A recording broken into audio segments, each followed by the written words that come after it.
Hello students, welcome back to my channel. This is Dr. Kavita Chauhan from Prerna Coaching Academy.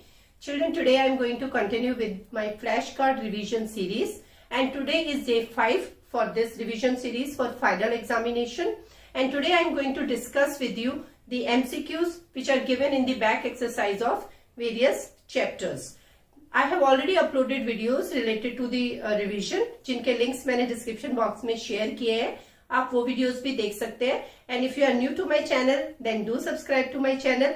Also press the like button if you like this button and leave a comment in the comment section.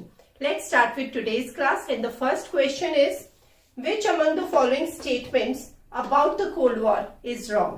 यहाँ पे 4 statements हैं. आपको ये बताना है कि कौन सी statement है जो Cold War से related नहीं है. The first one, it was a competition between the US and Soviet Union and their respective allies. एकदम करेक्ट स्टेटमेंट है. Second, it was an ideological war between the super powers. दोनों super powers के बीच में ideological war चली थी, ये भी सही है. It triggered off an arms race. दोनों के बीच में एक आर्म्स रेस भी शुरू हो गई थी, ये भी सही है. The US and USSR were engaged in direct Wars. This is a wrong statement, क्योंकि कोल्ड वॉर के टाइम में कभी ऐसा नहीं हुआ कि ये दोनों डायरेक्ट वॉर्स में इन्वॉल्व रहे हो. सो this is the wrong statement about cold war. Second question, which among the following statements does not reflect the objectives of non-aligned movement? Non-aligned movement एक पर्पस के साथ शुरू की गई थी, उसके कुछ ऑब्जेक्टिव्स थे. हमें इनमें से बताना है कि कौन सा है जो ऑब्जेक्टिव नहीं है non-aligned मूवमेंट का. Enabling newly developed decolonized countries to pursue independent policies. ये जो नई इंडिपेंडेंट कंट्रीज थी, इनको इनेबल किया नॉन अलाइन मूवमेंट ने इंडिपेंडेंट पॉलिसीज फॉलो करने के लिए. ये बिल्कुल सही स्टेटमेंट है. Not to joining any military alliances. किसी मिलिट्री अलायंस को ज्वाइन ना करना. This is also a correct statement. Following a policy of neutrality on global issues. Global level पे जो इश्यूज होते रहे उनमें न्यूट्रल पोजीशन लेना या follow the policy of neutrality. This is not related to non aligned movement. So this is a wrong statement. Third question, which among the following is not an outcome of disintegration of Soviet Union? जब Soviet union disintegrate हुई 1991 में, उसके बाद world level पे कुछ changes देखे गए. इनमें से कौन सा है जो नहीं रिलेटेड है डिसइंटीग्रेशन ऑफ सोवियत यूनियन से? First is end of ideological war between the US and USSR. क्योंकि कोल्ड वॉर थी ही दोनों के बीच का आइडियोलॉजिकल वॉर, तो जब सोवियत यूनियन ही डिसइंटीग्रेट हुआ तो ये भी खत्म हो गया. बिल्कुल सही स्टेटमेंट है. बर्थ ऑफ सीआईएस बिल्कुल करेक्ट है. Commonwealth of independent state was form after the disintegration of Soviet union. Change in the balance of power in world order. World level पे पहले 2 सुपर पावर्स होती थी, लेकिन सोवियत यूनियन के disintegration के बाद ऑब्वियसली अब 2 पावर तो रही नहीं पूरा, और उसके साथ साथ पूरे वर्ल्ड लेवल पे जो वर्ल्ड ऑर्डर था वो चेंज हो गया, क्योंकि बहुत सारी कंट्रीज थी जो सोवियत यूनियन की एलाइड कंट्रीज थी. Fourth, crisis of the middle east. Middle east में जो क्राइसिस हुआ वो बिल्कुल भी रिलेटेड नहीं है सोवियत यूनियन के डिसइंटीग्रेशन से. तो सोवियत यूनियन जब डिसइंटीग्रेट हुई तो ये तीनों तो आउटकम हुए उसके डिसइंटीग्रेशन के, लेकिन ये वाला जो है वो नहीं रिलेटेड है डिसइंटीग्रेशन ऑफ सोवियत यूनियन से. Question number 4, which among the following statements that describes the nature of Soviet economy is wrong?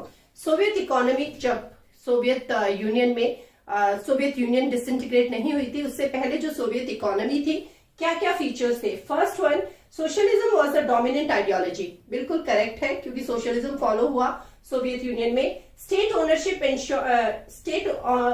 Existed over the factors of production. जो फैक्टर्स ऑफ प्रोडक्शन थे उसमें स्टेट ओनरशिप थी, ये भी बिल्कुल सही है. People enjoyed economic freedom. अब आप ये देख सकते हो, क्योंकि स्टेट की ओनरशिप थी तो लोगों को अलाउड नहीं था, मतलब लोगों के पास इकोनॉमिक फ्रीडम नहीं थी. So this is a wrong statement as far as the Soviet economy is concern. Fifth question, which among the following statement is wrong about the contemporary world order? तो जो contemporary world order रहा उससे related यहाँ पे 4 statements दी हुई है, और पूछा गया है कि कौन सी स्टेटमेंट है जो गलत है. There is an absence of world government that could regulate states' behavior. बिल्कुल सही स्टेटमेंट है, क्योंकि हमारे पास वर्ल्ड लेवल पे कोई भी गवर्नमेंट नहीं है, तो ये तो करेक्ट स्टेटमेंट है वर्ल्ड ऑर्डर से related. It was used to denote the predominance of Athens in the ancient Greece. ये भी बिल्कुल करेक्ट स्टेटमेंट है. The country having hegemonic position will possess unchallenged military power. जो कंट्री वर्ल्ड ऑर्डर में, contemporary world order में जो country dominant position में होगी उसमें अनचैलेंज्ड हेजेमनी वो इंजॉय करेगी। ये भी करेक्ट स्टेटमेंट है। Hegemonic position is fixed, once a hegemon always a hegemon. Children, this is a wrong statement, क्योंकि ऐसा नहीं है। वर्ल्ड लेवल पे जो हमारे सिस्टम है उसमें पावर का जो पावर शेयर है वो चेंज होता रहता है। तो ऐसा नहीं है कि अगर एक बार हेजेमनी आ गई किसी कंट्री के पास तो वो हमेशा आ गई। So this is a wrong statement as far as the contemporary world order is concern. Which among the following about South Asia is wrong. South Asia के बारे में यहाँ पे 4 स्टेटमेंट दी हुई है, हमें बताना है कौन सी है जो गलत है। All the countries in South Asia are democratic. This is a wrong statement. Although the change has been taking place and there has been transition, जो countries थी पहले democratic नहीं थी उनमें भी democracy आ रही है, but ये statement आप गलत मानेंगे क्योंकि all the countries in South Asia are democratic is a wrong statement. Second is Bangladesh and India have signed an agreement over river water sharing. बिल्कुल सही statement है, दोनों ने river water sharing agreement sign किया है। SAFTA was signed at the 12th SAARC summit in Islamabad. ये भी बिल्कुल करेक्ट स्टेटमेंट है। US and China play an influential role in South Asian politics. दोनों ही कंट्रीज साउथ एशियन पॉलिटिक्स में बहुत influential role play करती हैं, ये भी बिल्कुल करेक्ट स्टेटमेंट है। तो रॉन्ग स्टेटमेंट है यहाँ पे, all the countries in South Asia are democratic. Let us discuss MCQs related to chapter 6 now. Let's discuss the questions for international organization and globalization now. So the question is, which among the following would give more weightage to India's proposal for permanent membership in Security Council? Security Council में 5 permanent members है, but ये demand की जा रही है कि वहां पे परमानेंट मेंबर्स बढ़ने चाहिए और India is also aspiring to become a permanent member.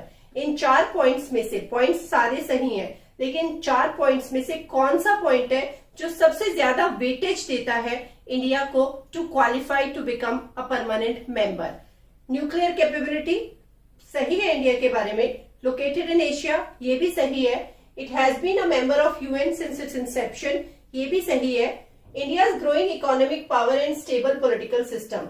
So points चारों ठीक है, लेकिन सबसे ज्यादा वेटेज कौन सा पॉइंट देता है कि इंडिया परमानेंट मेंबरशिप के लिए क्वालिफाई करे? वो है ये वाला point, India's growing economic power and stable political system. Next question, the UN agency concerned with the safety and peaceful use of nuclear technology. So UN की कौन सी एजेंसी है जो peaceful use of nuclear energy को उससे related है या उससे concern है? The UN committee on डिसआर्मामेंट, international atomic energy agency, तो सेकेंड इसका करेक्ट आंसर है। So the international atomic energy is the agency of UN which is concern with the safety and peaceful use of nuclear technology. Next question, WTO is serving as the successor to which of the following organization? So World Trade Organization जो है वो किसकी successor है? इसका correct answer है, वैसे 4 option दी हुई है लेकिन करेक्ट आंसर मैं बता देती हूँ, general agreement on trade and tariff. So this is the correct answer, general agreement on trade and tariffs.